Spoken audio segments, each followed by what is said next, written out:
Ben ritrovati a tutti e buongiorno qui da Radio Rossonera e quindi ci siamo. È il 18 aprile del 2024, giovedì, ed è il giorno del ritorno degli quarti di finale di Europa League. Si gioca a Roma alle 21, ore classiche delle coppe europee, Roma-Milan, il ritorno che deciderà un po' l'Europa League, il futuro, il presente. Ormai ce lo siamo detti 500 volte, dai. È inutile che ce lo ripetiamo per la 501esima. Stasera si gioca e nel caso o si va avanti o si va a casa. Direi praticamente in tutti i sensi. Enrico Boiani, ciao.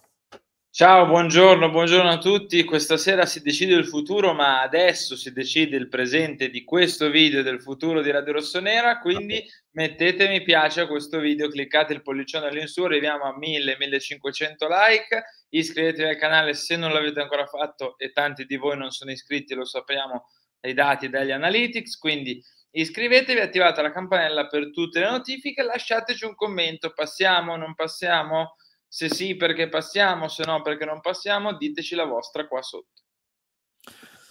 Detto ciò, a proposito di novità, ce n'è una veramente di pochi minuti fa, rispetto anche a quando stiamo registrando, ovvero dichiarazione ufficiale di Dan e Ryan Friedkin, cioè i proprietari della Roma, che annunciano, ancora non diciamo così, ufficialmente, ma nei fatti, il rinnovo di De Rossi per le prossime stagioni. Poi vedremo dove, come, quando e perché. Ma queste, ovvero, dalle parole appunto dei Friedkin stesso, nel suo breve mandato come capo allenatore, l'impatto positivo della sua leadership ha portato all'intero club ha continuato il racconto della sua storia straordinaria con la Roma. Sono lieti di annunciare che continuerà a ricoprire la carica dell'allenatore dell'AS Roma anche al termine di questa stagione e per il prossimo futuro. E quindi la Roma conferma De Rossi a quante ore? 20? Neanche? No, almeno che 20. Magari Quando giochiamo? 20. Stamattina alle 6? Non so perché mi è venuto sto 20. Quante? 21 e 9, dai, sì, no, sono molte meno, non sono Una 20. decina dai, Sì, 12-13 ore dalla partita, contando che è di qualche minuto fa, di qualche ora come fa. la leggi, Henry? Per me è una grande mossa. Mm. Allora, c'è da dire questo, ovviamente non è una mossa solo e soltanto per la partita di stasera, ci mancherebbe altro, però quando abbiam parlato prima della gara di andata, io avevo detto: "Guardate che De Rossi è arrivato, ha conquistato un po' tutti e i giocatori stessi, tanti giocatori stessi, tra cui il capitano, nelle interviste post partita hanno spesso ribadito: "Guardate che De Rossi non è un traghettatore, guardate che De Rossi resterà qua per tanto". Poi i colleghi da Roma ci dicevano: "Guardate che Friedkin ha in mente altro, va dritto per la sua strada". Evidentemente ha prevalso la prima via, la prima idea, ma in realtà ci sta, cioè la Roma è in un ottimo momento, quindi, i giocatori seguono l'allenatore, sono con lui, quindi A me quello che aveva fatto un po' pensare era ieri Pellegrini che mh. diceva ci butteremmo anzi nel fuoco per lui. Cioè, se il capo dello spogliatoio ti viene a dire questo, Eh, eh, ha forse peso. sente un segnale, non lo so. Comunque, farlo così a ridosso di una partita che la Roma potrebbe anche perdere e essere eliminata quindi cioè, è comunque una mossa forte, Mh. è una sorta un po' a livello mentale di all-in, cioè, lo comunico adesso in modo che alla prima occasione i giocatori magari vogliono dimostrare di meritarsi questa maglia, sanno che questo allenatore ci sarà anche in futuro e quindi se vogliono strappare un posto da titolare, dei minuti, eccetera, conquistare la sua fiducia, devono iniziare a farlo da stasera e quindi è una grande mossa. Poi è un rischio? Magari sì, cioè magari la Roma Vabbè. avrebbe dovuto aspettare un pochino di più, capire se era solamente lo switch in panchina, dare quel boost di risultati, di prestazioni o se è veramente De Rossi, no, perché magari è semplicemente il cambio d'allenatore che ha spinto la Roma a fare così bene e quindi avrebbe dovuto aspettare. D'altra parte magari ti dà invece un'iniezione ancor di più e ti porta a ottenere certi risultati. Parliamo di noi, dai.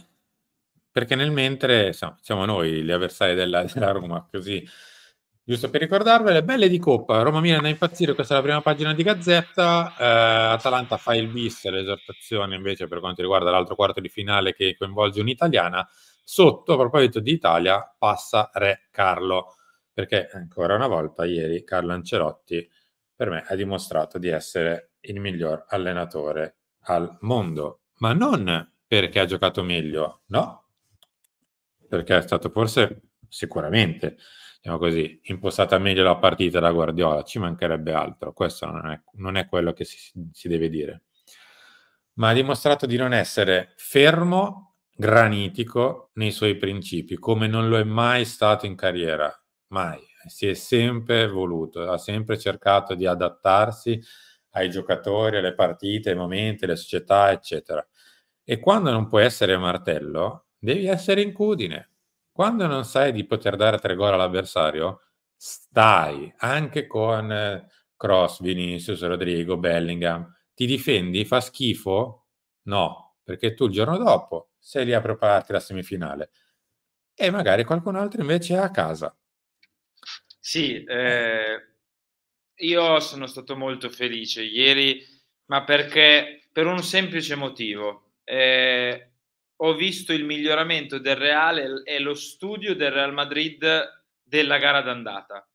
Cioè il Real Madrid nella gara d'andata prova a chiudere tutti gli spazi possibili agli esterni e per vie centrali Foden e Bernardo Silva fanno quello che vogliono. Al ritorno succede l'opposto e il Real se la porta a casa. C'è stato uno studio, un'analisi incredibile secondo me.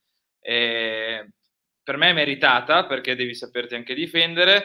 Direttore, ti faccio un pochino, non so se commuovere o non lo so, ti strappo una risata. Anche in questo caso con un Andrì ucraino decisivo nella lotteria dei rigori. Eh.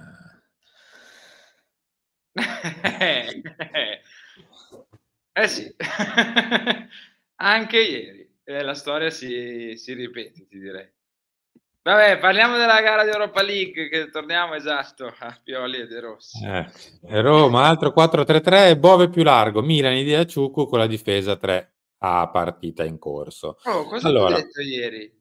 Che mettono Bove a mo' di zecca di Teo Leao un po' più spostato. Se è davvero così, cioè, ci ho beccato andando a caso, però potrebbe essere un'idea. Poi non so se Gazzetta sa già come giocherà De Rossi, mm, però potrebbe essere un'opzione. per noi più a gara in corso Ciukwueze con Pulisic centrale, anche perché, novità della novità, in mezzo al campo c'è Yunus Musa, Eh, che dovrebbe prendere il posto di Ismael Benasser, quindi con Meniani in porta, Calabria, Gabbia, Tomori Hernandez, Reinders favorito su Benasser, Musa che gioca, questa è notizia del collega Luca Bianchin che insomma, non sbaglia, quando a 24 ore dalla partita esce con una notizia del genere non sbaglia, e poi prima o poi dovrò anche capire il perché, da noi si sanno sempre le cose prima, ma tant'è. Loftus-Cheek in mezzo, Pulisic a destra, Leao a sinistra e Olivier Giroud davanti. La Roma invece è super mega confermata appunto con chi li mette in una sorta di 4-4-2 più o meno come sono stati messi in campo nel secondo tempo del a ritorno. sentire.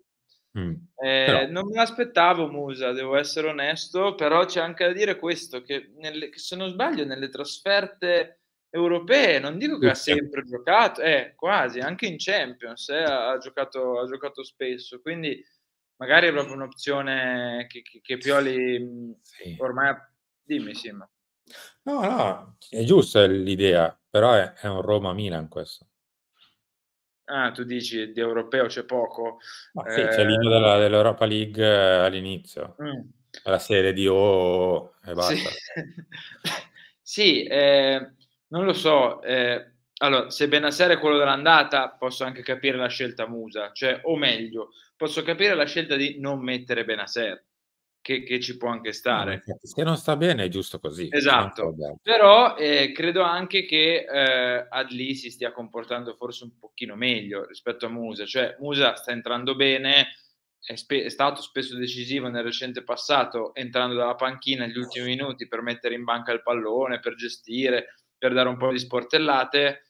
L'Adli visto a San Siro contro la Roma a me era piaciuto, meno quello col Sassuolo, ma sfido chiunque a trovare un giocatore che ha fatto molto bene col Sassuolo, e quindi ci sta a cambiare. Non capisco perché tenere in panchina lì, però ovviamente è una scelta di Pioli, avrà le sue motivazioni e vedremo. Guarda, allora, il netto delle gambe di Benasser, che non so quanto girino, insomma, una settimana fa giravano poco, non so se avrebbe fatto in tempo a recuperare o meno, però se non gioca oggi mi suona ancora più sbagliata la decisione di giovedì scorso, però tant'è, ormai acqua che passa e non macina più. In una partita dove per me serve anche equilibrio tattico, soprattutto equilibrio tattico, perché tanto devi fare un gol per andare ai supplementari, non 150, mettiamo in campo il nostro centrocampista meno equilibrato tatticamente, che lo avrà in carriera, non sto dicendo che non lo avrà, perché per quanto mi riguarda diventerà un signor centrocampista. Al momento ha delle mancanze proprio lì. Ora, spero che venga catechizzato tanto e che possa rendere il nostro centrocampo un po' più impermeabile rispetto all'andata, dove soprattutto il primo tempo nella parte centrale del campo con Dybala che si abbassava, il Sharawi che gli veniva a dare una mano, i tre centrali della Roma eccetera, siamo andati sotto coi numeri proprio e quindi eravamo costretti a far alzare il difensore, che quindi creava il solito buco. Quindi speriamo bene. Il mio augurio infatti è che la scelta di Musa sia per avere una sorta di motore in mezzo al campo che possa dare una mano anche su tutte le seconde palle, su tutti questi aiuti che devi dare, perché altrimenti se lasci i difensori soli a metà campo. Abbiamo capito che De Rossi ha guardato i derby e quindi sa come bucare la difesa del Milan in quel modo lì.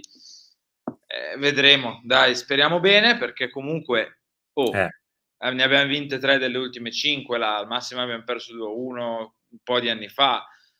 Siamo andati a Roma a inizio campionato, è vero che era la Roma di Mourinho, però hai dimostrato una supremazia a livello proprio di gioco pazzesca e a livello anche di singoli, cioè hai preso gol con un tiro sbilenco in 10 contro 11. Bisogna farsi un pochino valere e far valere anche la differenza che c'è in classifica stasera, dai.